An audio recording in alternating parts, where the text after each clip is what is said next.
اعوذ باللہ من الشیطان الرجیم بسم اللہ الرحمن الرحیم۔ میرے پیارے عزیز طلبہ، السلام علیکم ورحمۃ اللہ وبرکاتہ۔ یہ کلاس 8 ہے۔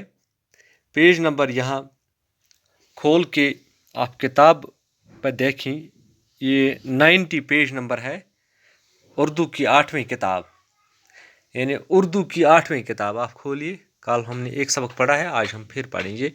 سبق ہمارا ہے ہماری تاریخ، جو جان نثار اختر نے لکھی ہے۔ یہاں پر میں آپ کو دکھاؤں گا، جان نثار اختر نے ہماری تاریخ لکھی ہے۔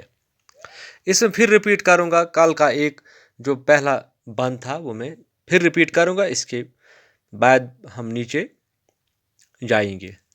کوئی بھی گھر ہو دیوالی کے دیے جلتے تھے، عید بھر دیتی تھی سینوں میں اجالے کیا کیا، رنگ ہولی کا ہر ایک دل میں بکھر جاتا تھا، چہرے چہرے پہ دمک اٹھتے تھے لالے کیا کیا۔ یہ ہم نے دیے، کل ہم نے پڑھا ہے۔ میرے عزیز طلبہ، آج ہم اس کے نیچے جائیں گے۔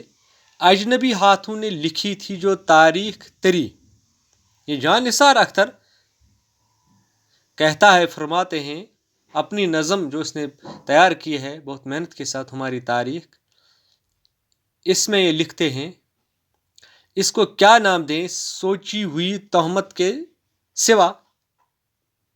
بہت اچھا، اپنے ہر پیار کو نفرت میں بدلنا چاہا، کیا پکاریں اس سے چالاک سیاست کے سوا۔ جان نثار اختر فرماتے ہیں اجنبی ہاتھوں نے لکھی تھی جو تاریخ تری۔ جان نثار اختر فرماتے ہیں کہ کیا تاریخ لکھیں گے اجنبی ہاتھ، یہ غیر شائستہ وہ ہاتھ جو کچھ لکھ نہیں پائیں گے، وہ کیا لکھیں گے تاریخ، چاہے اپنے دیش کی، چاہے اپنی اسٹیٹ کی، چاہے اپنی زمین کی۔ اس کو کیا نام دیں سوچی ہوئی تہمت کے سوا۔ میں اس کو کیا نام دوں گا؟